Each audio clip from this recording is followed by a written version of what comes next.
तो आइए शुरुआत करते हैं। पश्चिम एशिया की स्थिति किसी से छिपी नहीं है और ऐसे में अमेरिका की तरफ से बहुत कुछ किया जा रहा है। ऐसे में ईरान को लेकर जो डील है वो कहां तक पहुंची है और सबसे अहम बात कि अभी तक क्या यहां पर पेच फंसा हुआ नजर आता है और बातचीत के जरिए क्या युद्ध के जो हालात हैं उस पर काबू पाया जा सकता है, ये सब कुछ आप देखिए हमारी इस खास रिपोर्ट में और उसके बाद इसी पर चर्चा करेंगे। ताली बजाएंगे, घर जले हैं वो कहां से लौट पाएंगे। समझौते तो यहां अक्सर होते हैं मगर जो जख्म गहरे हैं वो क्या भर पाएंगे।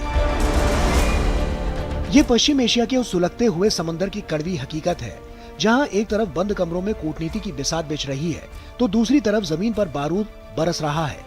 पूरी दुनिया को चौंकाते हुए अमेरिकी राष्ट्रपति डोनाल्ड ट्रंप ने ओवल ऑफिस से एक बहुत बड़ा दावा कर दिया है।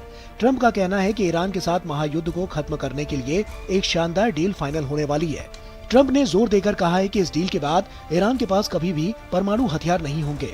इतना ही नहीं, ट्रंप ने पाकिस्तान की मध्यस्थता को पूरी तरह से दरकिनार करते हुए साफ किया है कि दस्तावेजों को अंतिम रूप दिया जा रहा है और अगले कुछ दिनों में यूरोप में इस पर हस्ताक्षर हो सकते हैं। ट्रंप का ये बयान आते ही दुनिया भर के बाजारों में खलबली मच गई है। अंतर्राष्ट्रीय बाजार में क्रूड ऑयल अचानक 4.4% टूटकर $89 प्रति बैरल पर आ गिरा। इस बीच ट्रंप का दावा है कि पूरा पश्चिम एशिया और इजरायली प्रधानमंत्री बेंजामिन नेतन्याहू इस बातचीत से बेहद खुश है। लेकिन ये वही ट्रंप है जिन्होंने कुछ घंटे पहले ईरान के सबसे बड़े तेल एक्सपोर्ट टर्मिनल खार्क द्वीप पर कब्जा करने की धमकी दी थी, जहां से ईरान का 90% तेल व्यापार होता है। वॉशिंगटन में जहां ट्रंप अपनी पीठ थपथपा रहे थे तो वहीं ईरान की राजधानी तेहरान ने इस पूरे दावे की हवा निकाल दी। ईरान के विदेश मंत्रालय के प्रवक्ता इस्माइल बगाई ने सरकारी टेलीविजन पर आकर दो टूक शब्दों में कहा, समझौते की ये खबरें कुछ और नहीं, सिर्फ और सिर्फ मीडिया की अटकलें हैं। अभी कुछ भी फाइनल नहीं हुआ है। हालांकि ईरान ने ये माना है कि एक मसौदे पर बात चल रही है और ये दस्तावेज पहले से कहीं अधिक मंजूरी के करीब है। लेकिन बगाई ने अमेरिकी प्रशासन पर अनुचित और हर बार नई मांगे रखने का आरोप लगाया। ईरान ने साफ कर दिया कि वो दबाव और धमकियों के आगे नहीं झुकेगा और अपनी रेड लाइन से 1 इंच भी पीछे नहीं हटेगा।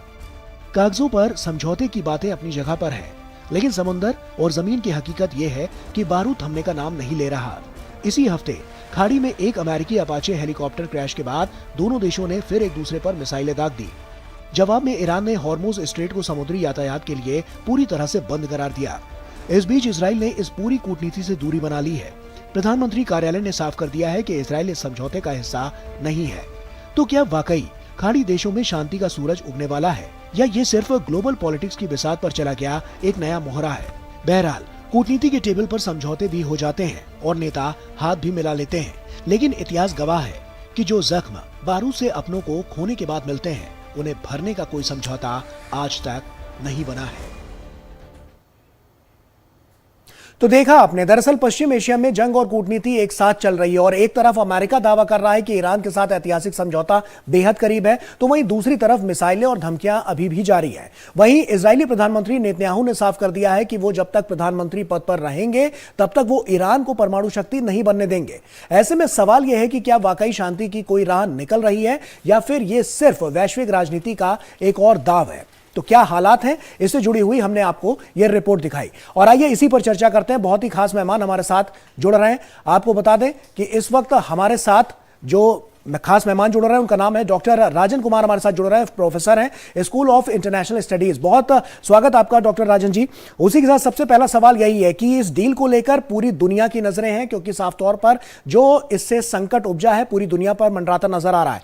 क्या आपको लगता है कि इस डील से बातचीत का कोई रास्ता निकल सकता है और उसके बाद क्या शांति के पक्ष में आगे बढ़ सकते हैं या जो स्थिति है कमोवेश वैसी ही रहने वाली है या युद्ध और ज्यादा बढ़ता हुआ नजर आएगा, क्या लगता है? जी, मुझे बुलाने के लिए बहुत बहुत धन्यवाद। मैं बता दूं कि ट्रंप कई बार इस ढंग की बातें कर चुके हैं कि वो समझौते के काफ़ी करीब हैं। उन्होंने यह भी बोला कि इस सप्ताह में हो जाएगा, उससे पहले बोला कि इसी दिन समझौता हो जाएगा। लेकिन तो यह कहना बिल्कुल मुश्किल है कि समझौता क्या करीब है या नहीं, समझौता हुआ है कि नहीं। तो ट्रंप की बात को इस ढंग से माना नहीं जा सकता। अंतर्राष्ट्रीय राजनीति हम देखते हैं किस ढंग से वो रोज बदल जाते हैं। लेकिन यह जरूर है, मैं बता दूं कि अभी दोनों देश वहां पे युद्ध नहीं करना चाहते हैं। यह भी सच है कि ईरान वहां पे जिस ढंग से हॉर्मुज को जिसे उन्होंने रोक ब्लॉकेट कर दिया है, और अमेरिका ने भी कर दिया, इससे तेल के दाम अमेरिका में भी काफी बढ़ गए। मैं बता दूं $4 पर बैरल पर गैलन वहां का जो गैस होता है, जिसको पेट्रोल की बात मैं कर रहा हूं, तो वो रेट वहां पे ज्यादा हो चुका है। और नवंबर में उनका इलेक्शन भी है, तो वहां और वॉर वहां पे जो ईरान में जो वॉर चल रहा है वो अमेरिका में पॉपुलर नहीं है। तो इस कारण से ट्रंप पे यह दबाव है कि वो जल्दी से जल्दी समझौता करें, क्योंकि अगर ऐसा नहीं करेंगे तो उनका पॉलिटिकल नुकसान भी होगा, और जानते हैं कि पूरा विश्व आर्थिक। लेकिन डॉक्टर राजन जी, सवाल यह भी आता है कि अगर जैसा ट्रंप चाहते हैं कि जल्द से जल्द समझौता हो जाए, लेकिन ट्रंप की शर्तें अपनी हैं, ईरान उन शर्तों को मानने के लिए तैयार नहीं है, तो ऐसे में कैसे शांति के पक्ष पर आगे बढ़ पाएंगे? क्योंकि कहीं ना कहीं ये पेच अभी भी फंसा हुआ है, पहले भी फंसा हुआ था, और आगे भी इसी पर कहीं ना कहीं जो पेच है वो नजर आ रहा है। तो इस पर आप क्या कहेंगे? देखिए, मैं आपको इस समझौते में कहां पे टिका हुआ है इशू मैं बता दूं आपको, कहां पे एग्रीमेंट हुआ यह भी बता दूं। तो एग्रीमेंट जो अंडरस्टैंडिंग है, वॉशिंगटन पोस्ट इत्यादि के रिपोर्ट्स आए थे, बहुत ही कॉन्फिडेंशियल रिपोर्ट पब्लिश किया था। उन्होंने बताया कि जो समझौता हुआ है कि ईरान 10 साल के लिए मोरेटोरियम यानी कि 10 साल तक वो यह मान रहा है कि 10 साल तक वह यूरेनियम एनरिच नहीं करेगा। अमेरिका चाह रहा है कि वो 20 साल तक ईरान कमिट करे इसके लिए, कि 20 साल तक वो समझौता है, 20 साल तक यूरेनियम एनरिचमेंट नहीं करेगा। दिक्कत यह है कि अमेरिका यह भी बोल रहा है कि 10 नहीं, उसको 15 कर दिया जाए। तो एक तो वहां पे टिका हुआ है। दूसरी बात जिसके कारण से ईरान नहीं मान रहा है, लगभग $24 बिलियन वो अमेरिका या वेस्टर्न जो कंट्रीज है वहां पे ईरान के जो फ्रोजन एसेट्स जो बोला जाता है कि वहां के बैंकों में उनके पैसे थे, जिसको कि फ्रीज कर दिया था अमेरिका ने, तो उसको रिलीज करने की बात है। ट्रंप बोल रहे हैं, ट्रंप और उनकी टीम बोल रही है कि यह हम तब तक रिलीज नहीं करेंगे जब तक कि वो वहां पे समझौता नहीं हो जाता है।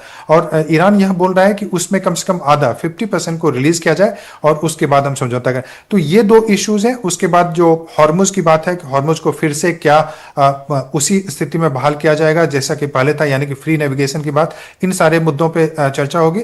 लेकिन मेन इशू यह है कि ट्रंप भी कुछ दिखाना चाहते हैं कि हमने ईरान से कुछ हासिल किया है, और वो अपनी जनता को तभी दिखा पाएंगे कि ओबामा के जो डील होते हैं उसकी तुलना में यह डील तभी बेटर है जब ईरान कमिट करेगा कि कुछ सालों के लिए, कम से कम 10 साल के लिए मान जाए कि वह यूरेनियम जो प्रवर्धन होता है वह नहीं करेगा। मुझे लगता है कि वहीं पे फंसा हुआ जो पैसे रिलीज करने की बात है और यूरेनियम के मामले में 10 साल की जो बात है, इसको लेकर मामला फंसा हुआ है। ऐसे में यहां पर अगर हम एक और बात को देखें कि जो तमाम शर्तें रखी गई हैं वो तो अपनी जगह पे ही हैं, बेंजामिन नेतन्याहू वो भी कहीं ना कहीं उसमें बीच में अपना हस्तक्षेप करते हुए नजर आते हैं। तो इन तीनों देशों की जब हम बात करते हैं तो कहीं ना कहीं अमेरिका और ईरान तो साफ तौर पर देखने को मिल रहा है, इजराइल की भी अपनी अलग भूमिका है। इस पूरे कॉन्फ्लिक्ट का पूरी दुनिया पर क्या असर पड़ता हुआ नजर आ रहा है?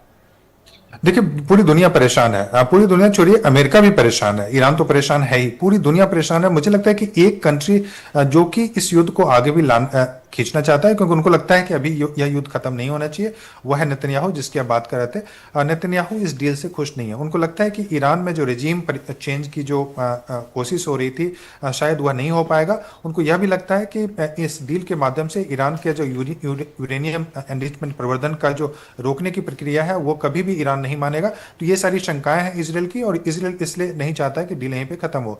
जहां तक मैं दुनिया की बात करूं तो दुनिया तो पूरा परेशान है। आप जानते हैं कि 20% जो एनर्जी होता है, एनर्जी और जो गैस का सप्लाई था वो हॉर्मुज के रूट से हो रहा था। उस कारण से आपने देखा कि जो 65-67 के आसपास डॉलर पर बैरल का जो तेल का प्राइस था, अभी 100 क्रॉस कर गया, अभी 89 के आसपास चल रहा है।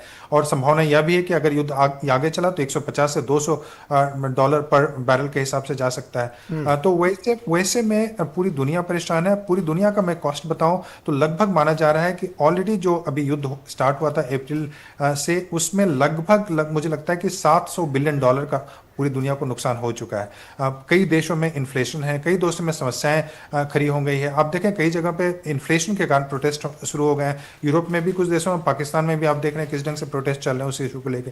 तो पूरी दुनिया उससे परेशान है। भारत में भी समस्याएं बढ़ी हैं उसके कारण से कि यहाँ पे भी तेल इत्यादि के दाम बढ़ाने पड़े सरकार को। तो पूरी दुनिया से परेशान है, इसमें कोई शक नहीं है। बिल्कुल, इस पर लगातार हमारी भी नजर बनी रहेगी कि आगे इसमें क्या कुछ होने वाला है, और जिस तरह से इस डील को महाडील बताया जा रहा है और किस तरह से आगे की जो रूपरेखा है वो रखी जाएगी, इस पर पूरी दुनिया के साथ साथ हमारी भी नजर लगी रहेगी और हम आगे भी अपडेट लेते रहेंगे। आप बने रहिए हमारे साथ, क्योंकि एक छोटे से ब्रेक का यहां पर वक्त हो गया है। ब्रेक के उस पार जब लौटेंगे तो अगली खबर से दर्शकों को रूबरू कराएंगे और उसी पर चर्चा करेंगे। छोटा सा ब्रेक ले रहे हैं, जल्द हाजिर होता है।